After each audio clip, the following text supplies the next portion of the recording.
ക്രൂരമായി കൊല ചെയ്യുമ്പോ, കുട്ടികളെ ബലാത്സംഗം ചെയ്യുമ്പോ അതിനെതിരെ ശബ്ദിക്കാത്ത DMK-യും ADMK-യും പോഷക സംഘടനകൾക്ക് നിങ്ങൾ വോട്ട് നൽകണമെന്ന് നിങ്ങൾ 2026 ഇലക്ഷൻ നിങ്ങൾ ചിന്തിക്കണം. ഏറ്റവും വലിയ അവകാശം, നമ്മുടെ അവകാശം, ഏറ്റവും വിലപ്പെട്ട അവകാശം ഇവർക്ക് കൊടുത്തിട്ട് 1000-നും 500-നും കണ്ണിനും ഭക്ഷണത്തിനും വേണ്ടി ഇവിടെ വിൽപ്പന നടക്കരുത്. വിൽപ്പന ചരക്കാക്കി നമ്മുടെ ദ്രാവിഡ പാർട്ടികളുടെ മുന്നിൽ നമ്മൾ അടിയറ വെക്കരുത് നമ്മൾ എന്ന് നിങ്ങൾ ചിന്തിക്കണം. ഇവിടെയുള്ള നല്ലവരായ ജനാധിപത്യ വിശ്വാസികളോട് വേദന കൊണ്ട് പറയുകയാണ്, ആവേശം കൊണ്ടല്ല, വേദന കൊണ്ട്. 50 വർഷക്കാലമായിട്ട് നല്ലൊരു ഹോസ്പിറ്റൽ, നല്ലൊരു മെഡിക്കൽ കോളേജുകൾ എവിടെയാണ് ഇവിടെ ഉള്ളത്? നിങ്ങളൊന്ന് ആലോചിച്ചു നോക്കൂ. ബത്തേരിയിലേക്ക് പോകണം. രാത്രി കാലങ്ങളിൽ ഒരു മരിച്ചു കഴിഞ്ഞാൽ പോസ്റ്റ്മോർട്ടത്തിന് പോയാൽ കൂടല്ലോ അല്ലെങ്കിൽ കൊണ്ടല്ലോ. ഇവിടെ വന്ന എന്താണുള്ളത്? എന്തിനാണ് ദ്രാവിഡ പാർട്ടി ഒരു ഹോസ്പിറ്റലിൽ തരാൻ പറ്റാത്ത 1000-ന് 2000-ന് വേണ്ടി ഇവർക്ക് പിച്ച കൊടുക്കുന്നത് പോലെ നമ്മുടെ അവകാശം എന്തിനു കൊടുക്കണം എന്ന് നിങ്ങൾ ചിന്തിക്കണം. സഹോദരങ്ങളെ, തിരിച്ചറിയണം. ഇത് നാം തമിഴ് പാർട്ടി കഴിഞ്ഞ 15 വർഷകാലമായി പോരാട്ടത്തിലാണ്. മുസ്ലിങ്ങളുടെ കുത്തക എന്ന് പറയുന്നു. മുസ്ലിങ്ങളിൽപ്പെട്ട 40ഓളം വരുന്ന പ്രതികൾ ഇന്നും കോയമ്പത്തൂരിന്റെ സെൻട്രൽ ജയിലിൽ കിടക്കുമ്പോ അതിനുവേണ്ടി എവിടെയുള്ള സുപ്രീം കോടതിയിൽ നിന്ന് വിധി വന്നു, ഹൈക്കോടതിയിൽ നിന്ന് വിധി വന്നു, പുറത്തുവിടാൻ ചോദിച്ചപ്പോ ബഹുമാനപ്പെട്ട മുഖ്യമന്ത്രി സ്റ്റാലിൻ പറഞ്ഞത് അവരെ വിട്ടാൽ നാട്ടിൽ വിട്ടാ പ്രശ്നമാകും. കാരണം ആരാ പറയുന്നത്? കരുണാനിധിയുടെ മകൻ. ആരാ കരുണാനിധി? മുസ്ലിങ്ങൾ ആദ്യമായി തീവ്രവാദി എന്ന് പറഞ്ഞ അവരുടെ മകൻ സ്റ്റാലിൻ. തിരിച്ചറിയാം സഹോദരങ്ങളെ. പിന്നെയാണോ ബാബരി മസ്ജിദ് തകർക്കുമ്പോ ശബ്ദിക്കാത്തത്? ക്രിസ്ത്യൻ യുവാക്കളുടെ ദേവാലയങ്ങൾ തകർക്കുമ്പോ, ഈ നാട്ടിന്റെ തൈല പ്രശ്നം പറയുമ്പോ, നീലഗിരിയുടെ പ്രശ്നങ്ങൾ പറയുമ്പോ എങ്ങനെ ശബ്ദിക്കാൻ ഇവർ?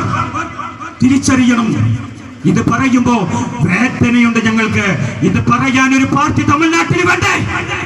മുസ്ലിങ്ങളുടെ പ്രശ്നങ്ങൾ പറഞ്ഞ social democratic party of India പോലെയുള്ള SDP അടക്കം ഒരു സീറ്റിന് പിച്ച വെച്ചു. DMK-യുടെ കൂടെ മനിതനെയും മക്കൾ പക്ഷി വിടുതലെ സ്ഥലത്ത് എല്ലാം പറയുന്നു തമിഴ് ദേശത്തിനാണെന്ന്. തമിഴ് മണ്ണിനെ വിറ്റ് കട്ടുമുടിക്കുന്നു. എന്നിട്ട് പറയാണ് ഞങ്ങൾ 5000 രൂപ ഞങ്ങൾ നൽകുന്നു. എന്തിനാ നൽകിയപ്പോ? ഏപ്രിൽ മാസത്തിൽ എന്തെങ്കിലുമൊക്കെ ചെലവ് ചെയ്യാമെന്ന്. ഈ 5 വർഷത്തിൽ എത്ര ഏപ്രിൽ മാസം വന്നു? എന്തുകൊണ്ട് കൊടുത്തില്ല? തിരിച്ചറിയാം. എന്നിട്ട് പോയി വോട്ട് അവകാശമായപ്പോ 5000 രൂപ തന്നു. പെൺകൾക്ക് 1000 കൊടുത്തു. പഠിക്കുന്നവർക്ക് ബസ്സിന് ചാർജ് ഫ്രീ, ബസ്സിൽ ഫ്രീ. അവർക്ക് വേണ്ട കമ്പ്യൂട്ടർ കൊടുക്കുന്നു. ഏതോ ചൈനയിൽ നിന്ന് കൊടുക്കുന്ന കമ്പ്യൂട്ടർ. എന്നാൽ ഞങ്ങൾ പറയുന്നു, നിങ്ങൾ പഠിച്ചു വളർന്നാൽ നിങ്ങൾക്ക് ജോലി നൽകും. ഈ മണ്ണിൽ സീമാനന്ദം പറയുന്നു ജോലി നൽകുമെന്ന്. നിങ്ങൾ പഠിച്ചു കഴിഞ്ഞാൽ ഞങ്ങൾ ജോലി നൽകും.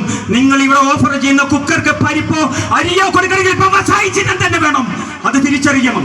അത് തിരിച്ചറിഞ്ഞുകൊണ്ട് നല്ലവരായ ജനാധിപത്യ വിശ്വാസികളെ, നാം തമിഴർ പാർട്ടി ഇത് ഇന്ന് പറയാൻ തുടങ്ങിയതല്ല, കഴിഞ്ഞ 15 വർഷമായി പറഞ്ഞുകൊണ്ടിരിക്കുകയാണ്.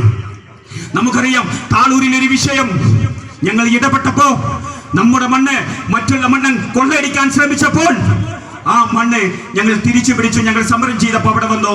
ഇവിടെ നമുക്ക് മസ്നക്കൊടിയിൽ 50 വർഷമായി ഒരു വികസനം നടക്കാത്ത നാട്. നമുക്കറിയാം, തൊപ്പക്കാടിൽ നിന്ന് ചുരുങ്ങിയ കിലോമീറ്റർ അവിടെ എത്തിയപ്പോൾ അവിടെ കറണ്ടില്ല, അവിടെ വീടുകളില്ല, ഒന്നുമില്ല. ആ വീടുകളിലേക്ക് ചെന്നപ്പോൾ അവിടെയുള്ള അമ്മമാര് ഞങ്ങളുടെ സ്ഥാനാർത്ഥി കാർത്തികിനോട് സംസാരിച്ചിട്ട് പറഞ്ഞു, കരഞ്ഞുകൊണ്ട് പറഞ്ഞു ഞങ്ങളുടെ സ്ട്രീറ്റ് ലൈറ്റ് ഇല്ല എന്ന്. അങ്ങനെ പറഞ്ഞപ്പോൾ ഞങ്ങളുടെ മാനിര പൊറുപ്പാളരും ഇവിടെയുള്ള മണ്ഡലം സെക്രട്ടറി പോലെയുള്ള വാര്യപ്പനും ഗൈതീശ്വരയ്യായും അതിലെ നമ്മുടെ തോമസ് ഇവരും എല്ലാം കൂടി ഇവിടുന്ന് പോയി. അവിടെ പോയിട്ട് സ്ട്രീറ്റ് ലൈറ്റ് വെച്ച് കൊടുത്തു.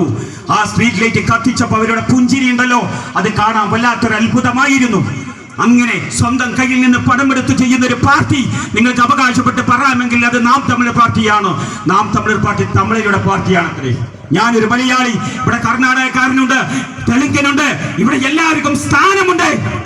ഈ തമിഴ്നാടിന്റെ മണ്ണിൽ എല്ലാ മതങ്ങളെയും എല്ലാ വിഭാഗങ്ങളെയും കൂട്ടിപ്പിടിച്ചു കൊണ്ടുപോകുന്ന ഒരു പാർട്ടി എവിടെയാണ്? എത്ര സ്ത്രീകളുണ്ട് DMK-യിൽ, എത്ര ADMK-യിൽ എത്ര സ്ത്രീകളുണ്ട്, എത്ര ആൺകളുണ്ട്, അതിൽ എത്ര ന്യൂനപക്ഷത്തിന്റെ ആളുകളുണ്ട്, എത്ര മുസ്ലിങ്ങളുണ്ട്, എത്ര ക്രിസ്ത്യാനികളുണ്ട്.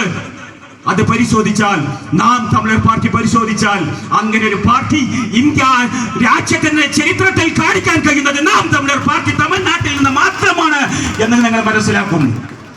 പിന്നെ പോരാട്ടം, ഞങ്ങൾ പോരാട്ടത്തിലാണ്. കാരണം പോരാട്ടം ചെയ്ത്